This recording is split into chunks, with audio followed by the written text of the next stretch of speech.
Well, here we are again. We are lighting the candle, a world that works, and I'm Bill Carell. I'm actually Bill Carell with a stuffy nose and a little bit of a sneezing problem, and yeah, I got a head cold. So I'm going to do the best that I can. I may have to go on mute every once in a while. However, I am here with three of my besties in the world. I've got Lisa Sheehan and Jan Jeremias and Ken Caputo. And I feel a little bit like the gal on Romper Room, where she'd pick up that mirror, and she'd say, and I see Johnny and I see Billy. And every time she said Billy, I would stand up and go like this because I was only 4 years old. So anyway, you know what's on my mind today? I would like to talk about R words like rest, relaxation, recuperation, rejuvenation, rehab. Any R word that you can come up with. Do you think maybe we can get a good quality broadcast out of the letter R and the number 23?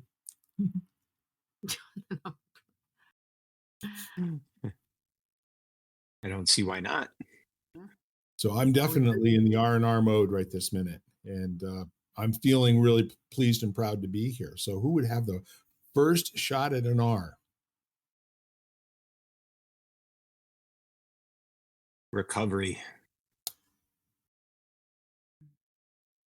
I like it. There's a presumption in that word, isn't there? Well, yeah, I mean, I would imagine that someone's reference base would, that can mean a lot of different things depending on, you know, how you contextualize it. Sure. So, yeah.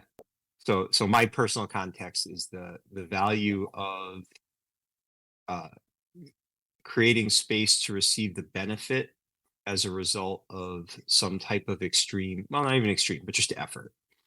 You put in some effort and now you have to stop to allow the benefit to come into existence.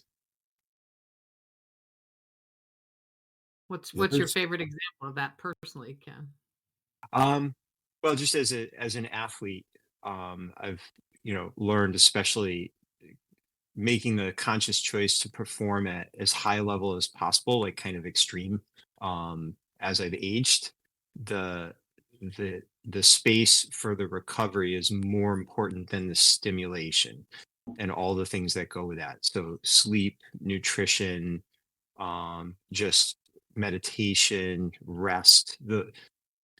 Those are what allow me to perform at a high level. And what I'm finding is the amount of activity you need is significantly less than what I used to think. And working with a lot of entrepreneurs, I see the same thing. They're like hustle, grind, go, go, go. And they're actually diminishing their impact because they're so busy stimulating that they're not creating the space to receive the benefit of all of that work. So they just wear themselves out. It tends to find focus the all of the senses into a particular area, the less recovered you are, in that type of a situation. And it's amazing. The human body is a wonderful engineering feat as far as I'm concerned. If you think about the whole notion of how sleep and stress and then sustenance, those three things work together in moderation to put you at your best at all times. And the recommended nightly sleep is somewhere between 6.5 and 9 hours to give the body full time to regenerate tissue, to just complete things and allow your mind to calm down and get through it. Now, if the sleep is that long, but it's interrupted and you've got little spurts of sleep, not as good for you. So when you say recovery, what I'm kind of left with is in all areas, whether there's an excess of something, and in some cases it would be receiving the benefit, and in other cases it would be outlasting the effect. So, for instance, in substance abuse recovery, It has a lot to do with not just abstaining from using, it has an awful lot to do with recovering your positive mental state in terms of your view of your own person and what's important to you for the rest of your life. And, you know, getting well from having a cold or something of that nature. There were many years where I would just like work through it. And typically what that would do is extend the amount of time that I was in the space of having symptoms. It just didn't work. So somewhere along the way, I think I bought a my first recliner, and I basically said I'm going to spend some time here taking care of myself, taking vitamins, eating well and drinking lots of fluids. So what other areas of recovery come to mind for you? And I immediately was thinking of a cool down, at the end of a yoga routine. Oh, there's also recovery surgery. Yep. My dad recently went through back surgery, and he was not like, I think it's just typical of a lot of people not seeing or not happy with his progress right after, and then he would push himself and then not allowing the recovery. As Ken was saying, even after an athletic situation, you need to allow it to happen. You need to participate in it in order for the effort to pay off completely, whether it's surgery or your athletic choice or whatever it is, or even like you said, even substance abuse. You have to get into that recovery. I was watching. I don't know if you've heard of Jordan Peterson, but he's kind of all over the place, and he talked about substance abuse, and he says, alcohol and they're great, but so you have to find something greater that you enjoy to take the place of it, kind of thing. And I thought, well, that was kind of like an honest answer to it. But that's part of recovery too, is finding the ways to do it. I love what you're saying because it literally is as being engaged in the activity toward wellness and stability and equilibrium and balance uh, and stasis as it would have been for the offending activity, whatever it was, even if it's running a marathon or something of that nature. That takes a heck of a toll on a human being's body. And that's just not something, I mean, when you find out that somebody has run two marathons in 3 months, that's really amazing. And then there's this guy, Ken, you probably even know the name of the guy. He does like a marathon a weekend, I mean, I've never heard of anybody doing that. He does like, 14, 15 marathons uh, a year. And I can't even imagine what the rest of his life must look like. Running.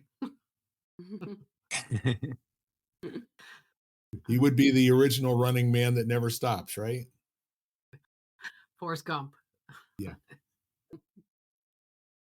Oh, exactly. it's what's interesting is there's always this, recognition. So, there have been many times like entrepreneurially or even athletically where you forego the recovery that you really need in exchange for something that you're looking to do that kind of requires that level of effort. So I mean, I've trained through injuries through the years, and and there's times entrepreneurially where you put in the 16-hour days and you sacrifice sleep, and as long as you understand that at some point the bill is going to come due on that, and you need to create the space where it doesn't consume you, to that just becomes uh a habit that you're doing in and of itself. So I bet you if a guy's running a marathon a week, he's probably not running in during the week. He's probably walking, or maybe a lot of low impact.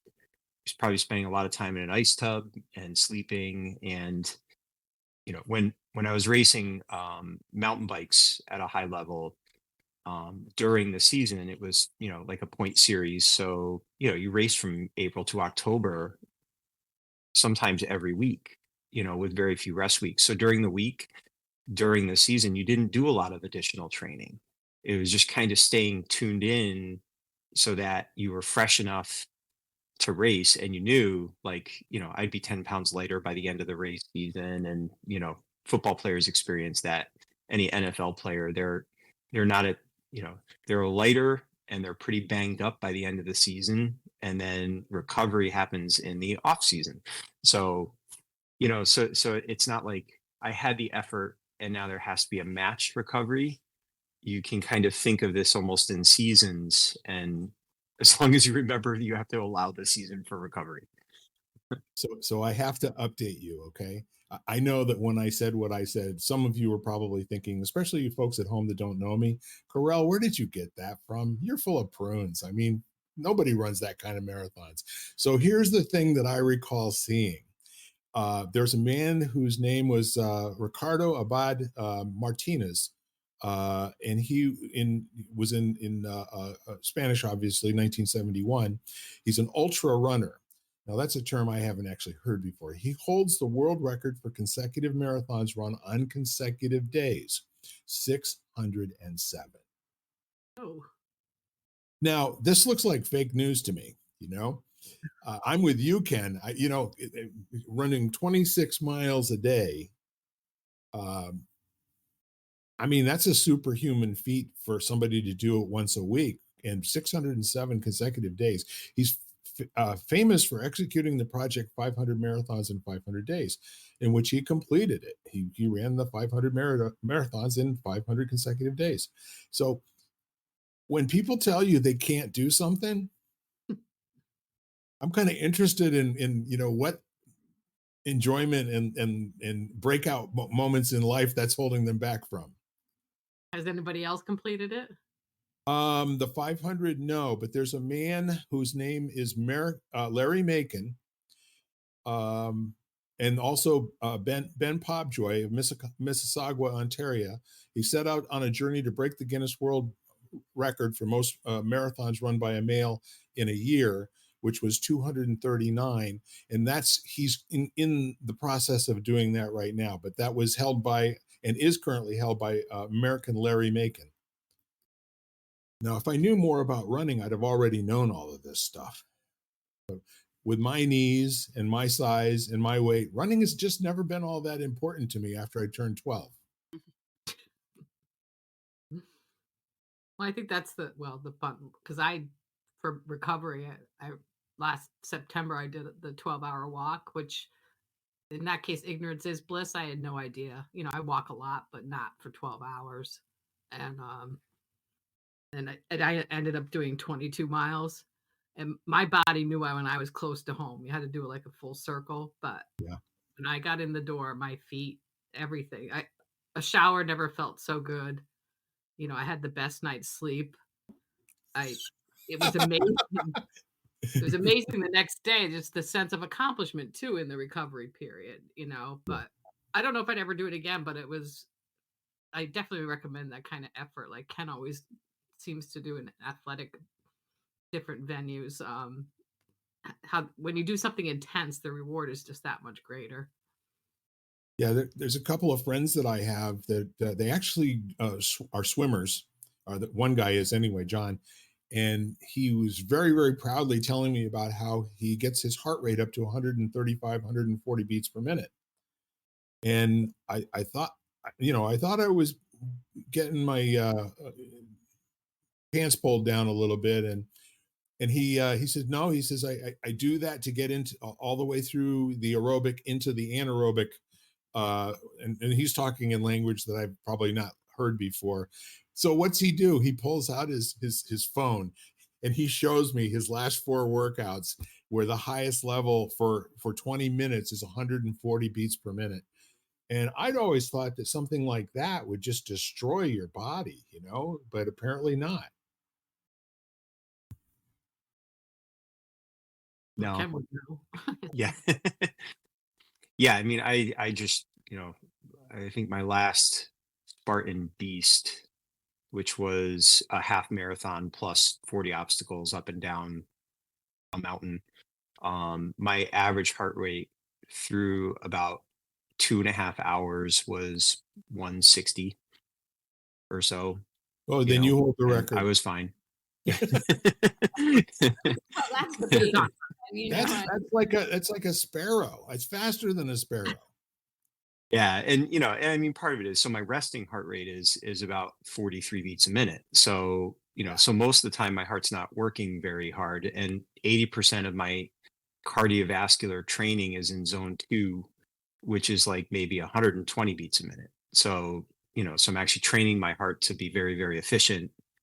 And then, but it also has the capacity to, you know, pump a lot of blood and oxygen when I need it to for the events, but I don't do a lot of events like that, you know. So I limit them throughout the year. I space them out so that I'm not wearing myself out. And I'm thinking of the guy who ran all those marathons in a row, and I'm wondering how much of it is like you pace yourself. Like you may not be running to your full capacity for Sure. that many days because, you're running because you definitely I would think you definitely have to pace yourself if you're going to do, that amount of running for an extended period of time every day in a row. You're not going to give it your absolute all because I'm then you'd be last. too spent because then you'd be too spent to do the next day. Yeah, yeah, I do, like my long runs will be 2.5 hours, and it's in zone 2. It's, and I bring a little bit of fuel with me, and water.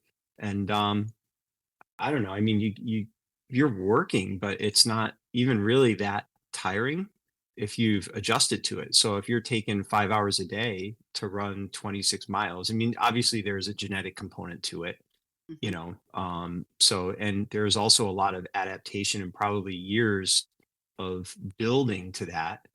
And, I mean, I don't know, people go to work for 8 hours and then they go live their lives. So if you go run for 5 hours and then go live your life, what's the difference? It's you know like it's I mean, if you're, like a world-class cyclist, your job is to ride the bike, and what would seem to most people are an unreasonable amount of time, but that's their job. They probably think it's unreasonable to sit at a computer for 8 or 10 hours a day, you know? I do too. Yeah, Well, I think we all kind of would agree with that. But but we do it because for in the context of our lives, that's what makes sense. And Mhm. and actually, so sticking with recovery, isn't that an interesting thing? How how often are we not leaving? We're not building in recovery because we're not recognizing that something we're engaged in is actually effort. It's like the effort of being sedentary for 8 hours. You need to recover from that stretching, movement, yep. breaks. Like, but it doesn't feel like we're working, so we don't recognize they actually do need recovery. Difficult conversations, relationships. You know, I was it, just thinking it's just thinking about it. I was just thinking being in the caretaker mode for the last month. Um, you know, that emotional element of not only the physical element, because that I could probably handle. I mean, except for the lack of sleep. But the other part of it, the emotional spend expenditure is where I think to me that's the recovery part that I'm working with. i- Is how do I do that? You know, Yeah. so I better handle things when they kind of come up, which is like every moment. So, What are you doing? well, I did basically for the last month, I want to say I practiced every day. Mhm. I did my yoga practice every day except for like 3, which was pretty amazing.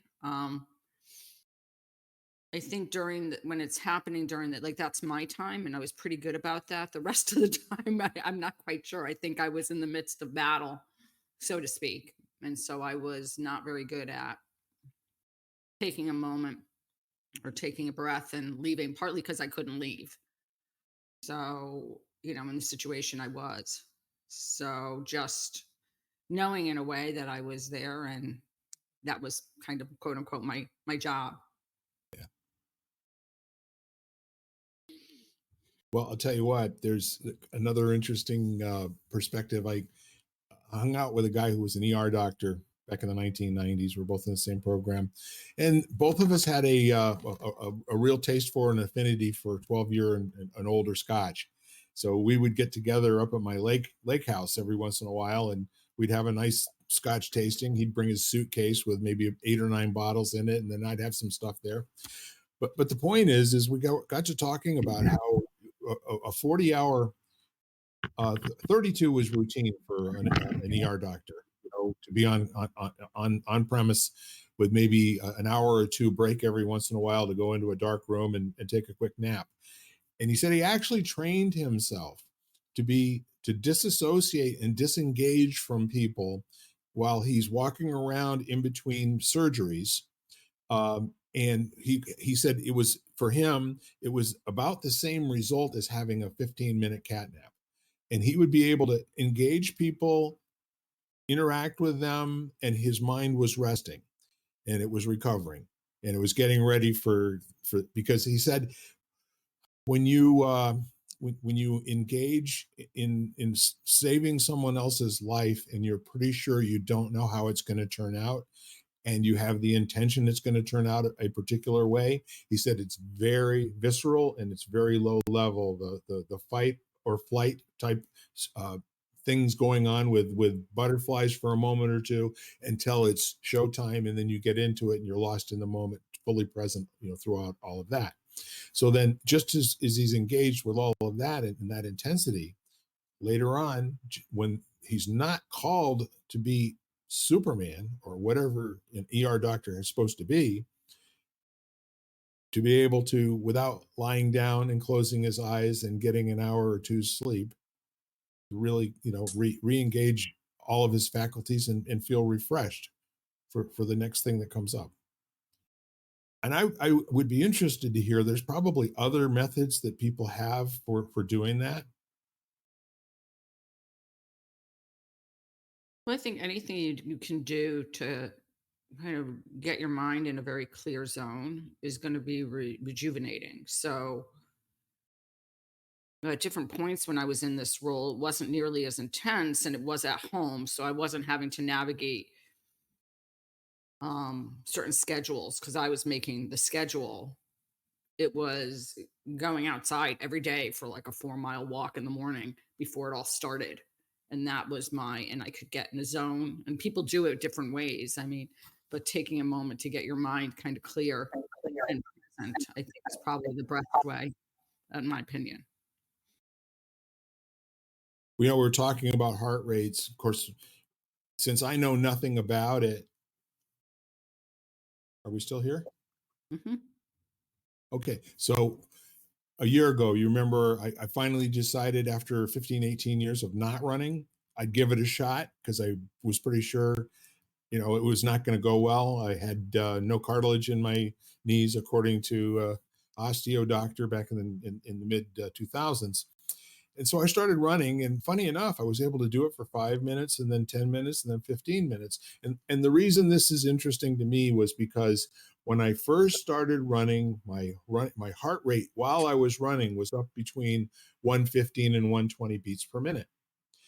And the longer I did it, after a month or two, it came down. I was doing more time, less time to do more steps, and my heart rate actually got down into the high 90s, when I was doing it every single day. So when I heard from my friend that he was doing 140 beats per minute, I was thinking to myself, I don't get it. I don't understand that. And it actually makes so much sense. As you said, Ken, it's like overstretching a rubber band and then bringing it back to where it's at a neutral state, continuously increasing how much you can stretch the rubber band without breaking it. And if you've ever taken a brand new rubber band, it takes a lot of energy and effort to get it to go 4 or 5 inches. But the more you stretch it, the easier it is to get out to 7, 8, 9, 10 inches. And then the older it gets, sooner or later it breaks. You don't want that.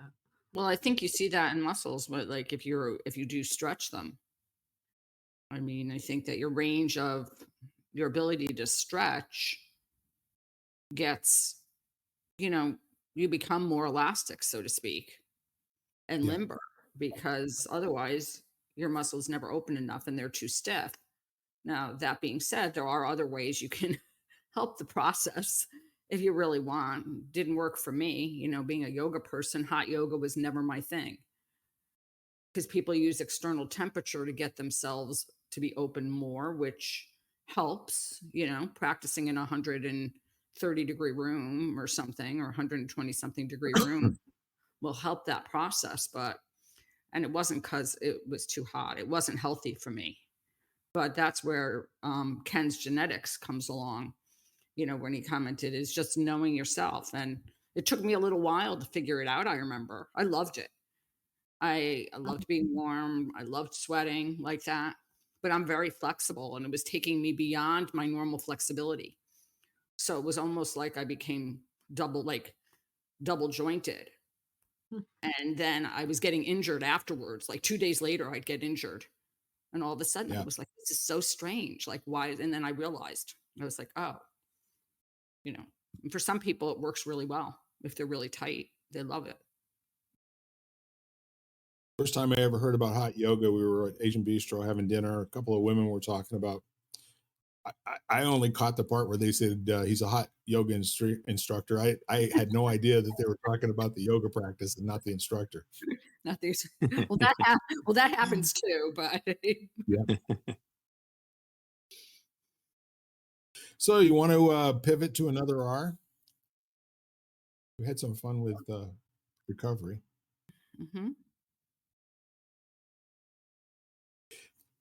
That RE is very powerful, isn't it? Because you put it in front of another word, and it just becomes really powerful. Like connect and reconnect, uh, I remember call hearing and about, recall. yeah. I remember hearing about remember. Like somebody was saying Remember they and looked, remember, right? yeah. So they looked up and it's actually like referring to the physical aspect of connecting your members again, like physically putting yourself together again, which is kind of Reconstituting interesting yourself, right? when you come to the spiritual aspect of it too. It's kind of interesting that in that respect, because often the goal is to remember who you came into this world as, which involves reconnecting things that you forgot about. The same thing. So I always thought that was interesting that it's supposed to be regarding the physical aspect of putting your members together again. Yeah, that's and, fun. I was just thinking of the word lease and release. To lease something, to hold it, to acquire it, and then to release, to let it go. I never thought of I'm the looking least. up words as we speak. What'd you say, Lisa? So I never thought about the lease part of it, like in connection with release, Mm-hmm. because lease has so many different use, definitions as well. Yes.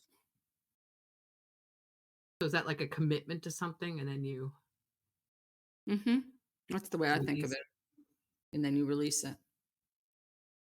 Oh, this is cool. So I thought I'd just look up leaf and relief, LIEF. Basically, it says it's actually an adverb, archaic, as happily, as gladly. He would just as leaf eat a pincushion. Hmm. It really is an old reference. Yeah. So you're then you're re-happy? I, Remember how to be happy? I'm looking. Just thinking So out loud. relief is, yeah. Following release from anxiety or distress, reassurance and relaxation, relief. Look at all Rehappy, I those haven't heard that references before.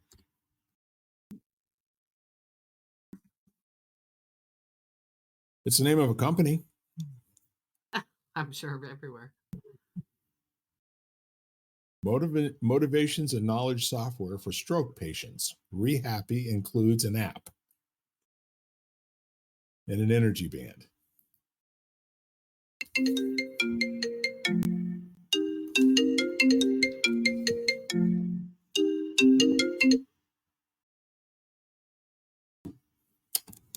I put the ringer off, but I didn't put it on airplane mode.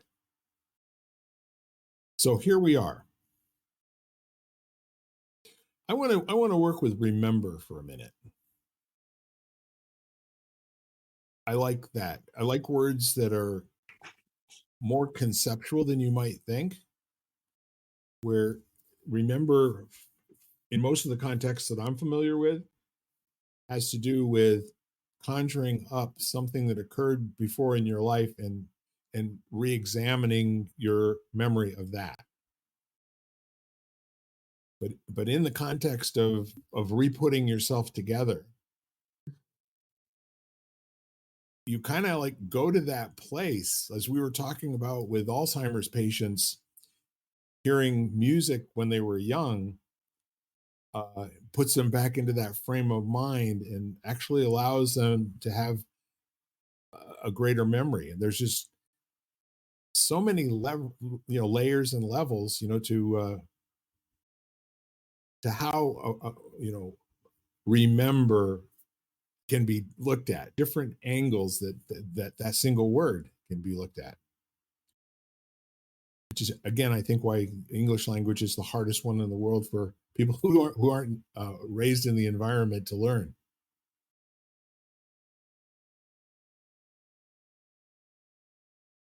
Thinking about the difference between, or is there a difference?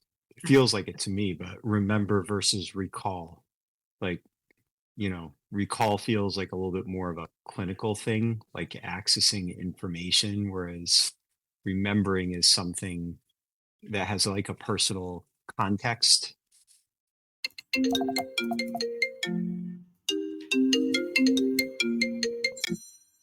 Almost like a visceral thing when you remember, Mm. to recall I somehow. actually just I'm, I had just looked up recall, and it was interesting because it talks about calling again to like recall someone. And Ah. so, In both like, context. and so I hadn't really, but yeah, so but they are very different to me, recall and remember. so here, I looked on Google and it says remember means to keep something in your memory, while recall means to access your memory, Mm. like you're Hmm. calling it back up again. So you cannot exchange do not forget with recall, only with remember. I did not know that. The other thing about And if remember it's on that, Google, it's got to be true, right? yeah, I was thinking with remember, it's, reminding yourself that whatever you remember is flawed. It's not accurate. Our brain doesn't, we don't have that ability to remember things the way that they actually happen. We filter through experiences and the stories and narratives we're telling ourselves. So, you know, it's always so funny how that happens. Someone's like, I remember that. It's like, well, yeah, you sort of do. But not really, and if you have the two people have the same experience in parallel, what they would remember would be different, you know Well, We've actually had those kind of conversations with my siblings. I've got 5 brothers and sisters. I actually only have a sister and 2 brothers left at this point. But when my mom was alive, she was the tiebreaker. And so what would be fun is all of the stories that they rehashed and told each other enhanced all of their memories of what actually happened to the point where their current story bore no resemblance at all to what actually happened on day one. So one of the things that happened was my mom went into a store. I think I was probably 6 years old in the front seat, and I had three in the back seat, and the car started rolling backwards, into traffic. And so their memory was that this took place in New London, Connecticut, in such and such a year, and they had all the stories. They all agreed on all the facts and everything. And I said, nope, it happened in Cheyenne, Wyoming, about 3 years earlier than y'all are thinking about. And they said, well, let's ask mom. And so, Mhm. mom, when did this happen? That was in Cheyenne, Wyoming. I went into a 7-Eleven and the car popped out of, a park and went back into the traffic. So they had in really conspired to create a memory that none of them really had. They knew the story, and then the story became so vivid in their embellishments, and they all three triangulated all the facts in their stories, and they were all wrong, which was really cool. Well, I just looked up remember in um etymology, and I Mhm. think it's interesting because the end where it talks about it's from the Latin word, which basically the shorter version is memor, memor, and it's to be mindful of or mindful. And I guess because I think mindful of mindfulness, so I thought that was kind of to re like to go back to being mindful.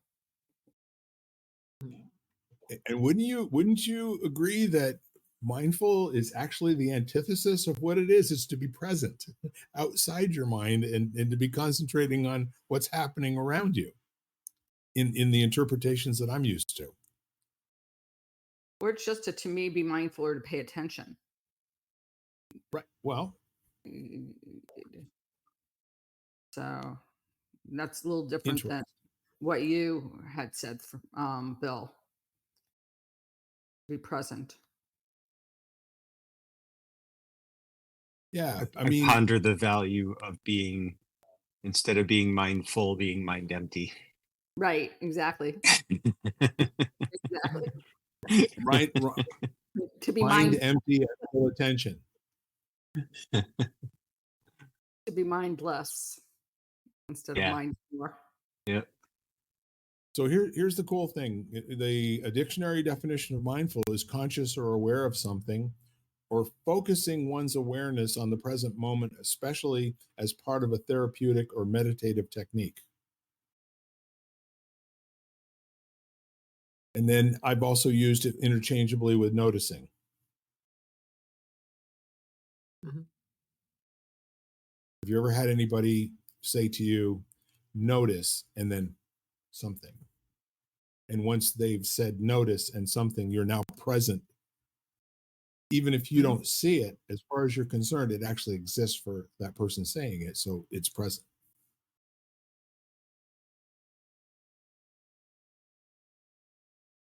I had a I forum remember. leader who once, go ahead.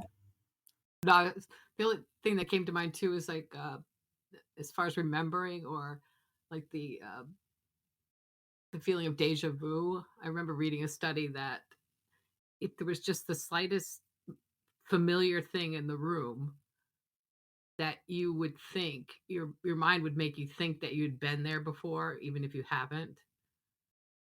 So I thought that was interesting. So the mind will definitely, like you said, play tricks on you. You don't remember it. You obviously don't remember it exactly because you were never there, but how your mind can play tricks on you like that. Well, the ones that really weird me out is where I've been in a situation and then hear somebody say X, and then I say Y, and they turn around and say Y. And they can't hear me say what they're going to say next. And it's for me in those instances, and I don't experience this a lot anymore. And I have a feeling that's because my mind is duller these days. But you know, that whole notion of some guy that I listened to basically said there's this thing that happens, at a structural level where your mind actually recognizes something sooner than your sense does. It's perceiving something before your senses tell you that that's what's happening, and so it feels like it's a reoccurrence. Mhm. So there's all sorts of different interpretations of how that works. Here's another fun one along those lines. I think the book was called Insight, and basically it was kind of explaining, like shower thoughts and that kind of, phenomena. And it's basically they were able to map the fact that you have the insight sometimes well before you become aware of the fact that you have the insight. And Mhm. generally speaking, what happens is it's when your mind goes into a more restful state that you're able to see it. So you're in the shower and you're kind of relaxed, and all of a sudden the thing that you've known for a while, you actually become aware that you know it. So, so I found that, premise behind the book was if you want to be more creative and have more insights. Now we're back to maybe relax would be better than recover, but it's the same kind of, you know, you've got to let your brain go into a receiving state. There's another R word for you. They take more showers. Yeah. Sorry. Yeah, Take more reshower. showers. Yeah. Sorry, take more showers. Um, I just think it's interesting how the mind is so powerful, or your thoughts are so powerful in just different aspects of your life. I remember really reading a great book about this guy. His name was Matt Sanford, who was in a car accident when he was young and became paralyzed. And um, in his mind, he would practice yoga. Like he would do the poses by memory, basically, and how that was instrumental in healing and just his attitude and all those different things is just recreating them or remembering what they were and how they felt. Even though the doctors literally had told him that he should consider the lower half of his body dead, and he said, "They're not dead; they're just asleep." That's like visualization, right? I mean, that's what Exactly. athletes do, and they practice the whole thing at before they do it or after they do it, as if they're going through the whole thing. Hmm. Yeah. So I learn something every time we get together. I'm not familiar with the term shower thoughts. So I looked that up. I found a site called boredpanda.com. And like, for instance, number one shower thoughts about music. Randomly hearing your favorite song on the radio is more satisfying than playing it directly from your iPad. And here's another one about rebooting. Going to bed, you'll feel better in the morning. Is the human version, did you turn it off and turn it back on again? Like for a computer or something. Reboot. Reboot, exactly. I Well, no actually had that. shower That was a, E- yeah.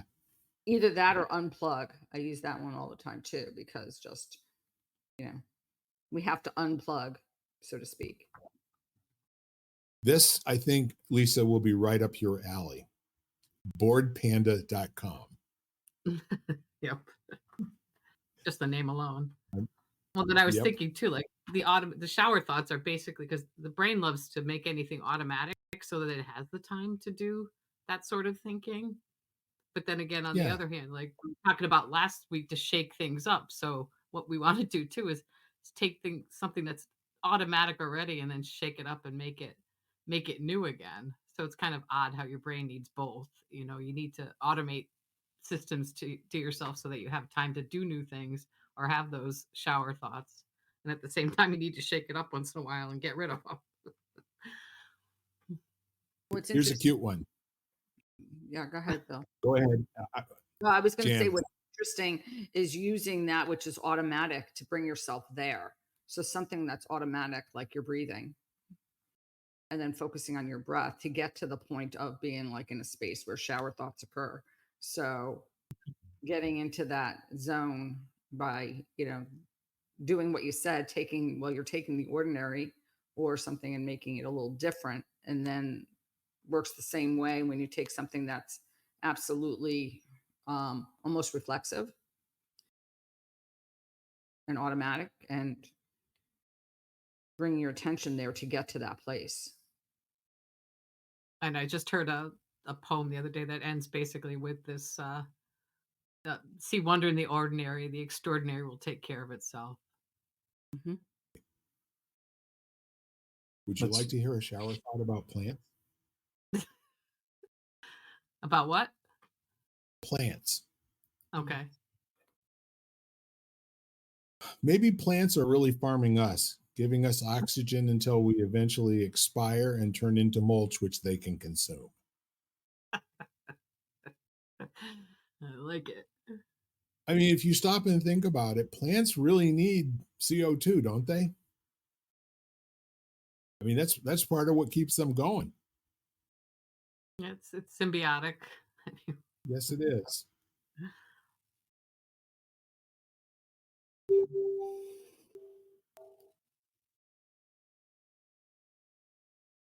So while we're on ours, my grandfather used to have this thing that he said to me when I was 5 or 6 years old, and he'd say, "Pete and repeat are sitting on a fence.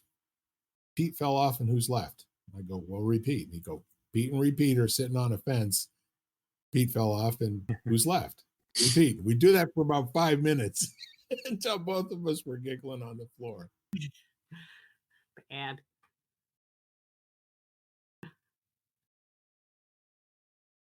So it's kind of cool, the leverage and the power a word gets when you put re in front of it. Think and rethink, imagine and reimagine, input and re-input, port and report.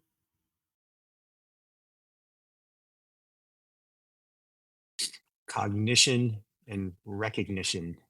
Yep. ooh. Recognition is an extremely powerful word. So what's You the know, difference cognition and so what's the Well, I redoing? guess if you go through the process of cognition, now you can recognize it. You can, Mhm. so like you can revisit it maybe at a deeper level. In the shower? Yeah. Yeah. Well, I was thinking there's the shower thing. I was just thinking about, how you access that through the breath. And it's really what talking about is, flip flopping between the two nervous systems, you know, Mm. and how, you can't have your head in the clouds if you're worried about the snake biting your leg. So, so if you're in that stress state, where you have to be paying attention to potential threats or whatever, you can't have those moments, you know? So, if you're in the shower and worrying about a snake coming out the drain, you probably wouldn't have those thoughts then, So it's really just creating the right state where those things can bubble up to where you can recognize them. So you had the cognitive process already. It's just Mhm. recognition is creating the space for that cognition to, you know, percolate up into your awareness, I guess. here's an interesting comparison. So you can think of cognition as a process of acquiring knowledge and recognition as a process of acknowledging a fact. Yeah. So Okay. in sports, recognition, that term was used over and over and over again. Like if you're picking up a tell from a defense in football, or if you're concerned about where a hitter is going to actually strike the ball, is it going to be towards first base or towards third base? When you can, start to recognize and get trained in seeing something that is a physical predictor as opposed to a guess, then you know which way to cheat, and kind of move down the between the bases to get to where the ball is likely to go. So the word recognition, comes up an awful lot. So you used cognition to figure it out. To Kind of. understand it and learn it in the first place. Right. Exactly. Figure it out. I like that. Always good to It's hear that from somebody. yeah. Figure it out. All these euphemisms. I would love to partner with somebody to go and just research all of the euphemisms. One that I Search saw, and research. figure it out. That just kind of triggered it for me. So, does anybody know what "Saved by the Bell" means? It's a popular TV show. It's a boxing thing. Yeah, I was going to say boxing. Well, originally the term "Saved by the Bell" came from a practice back in the 17 and 1800s of when someone passed. Um, that Oh, got you. Yeah, they would connect a bell to their finger and hang it out the side of the casket until they were buried. And then in some cases, I heard this story actually in Key West, where all of the mausoleums are above ground and they're all built on coquina, right? And so they had holes in the side of the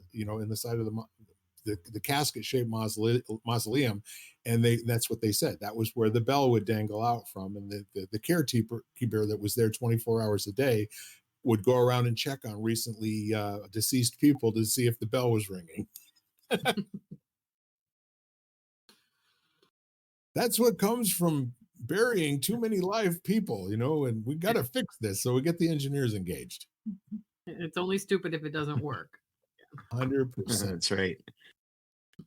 Well, historically, the reason, just because know this, the reason Jewish people are buried the next day was because they were scared of people stealing the bodies. Yeah. Oh, So 24 hours in the same day in Israel. Hmm. Yeah. And that custom still holds. I mean, that hasn't changed much. Next day. resurrect. Mm-hmm. Yeah. Well, that can be used in terms of many, many things as well. And Lisa, Yep. what comes to mind when you say that? Well, because I was thinking of the people ringing the bells in their coffins, and then so they would resurrect with the aid of somebody listening for the bell. It's a word that I've heard of people, bringing up a disturbing conversation again. I thought we'd put that one away forever, but no, we're going to resurrect that beast. Well, I'll tell you what, this has been a fantastic, really kind of off the wall hour for us. And I think the empowerment portion of this might be in the play of engaging into what does our language actually mean and how does it get used, and in hearing different things, what new synapses can we form in terms of our own abilities to be cognitive and recognize. So any final thoughts before we head off here, Ken? I found the conversation rewarding. Oh no. And I'm ready to be released. Ready to be released. Okay. Oh, The I'll pressure. remember this fondly. Say again? I'll remember this fondly. You will. Okay. Myself back together. And I feel rehabilitated now. I don't have a cold. Well, no, I still have a cold. Yeah, so anyhow, folks at home, I'm going to leave you with the same challenge as I do every week. Will you please reach out to somebody? There's that R word. Reach out to somebody who you know and like and trust, and tell them that they're valuable and your world works because they're in it. Do that at least 2 or 3 people, and ask them to do the same thing. So in the meantime, we are lighting the candle, a world that works. And I had a pause there for effect and re-effect. Oh God.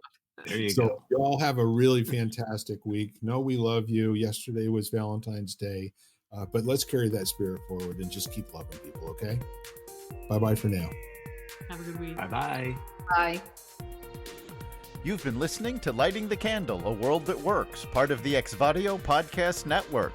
You can catch us each week, as well as the rest of the network, at exvadio.com/podcasts, as well as the Apple Podcasts app, Google Podcasts, Spotify, iHeartRadio, Stitcher, Audible, Amazon Music, and wherever you find podcasts.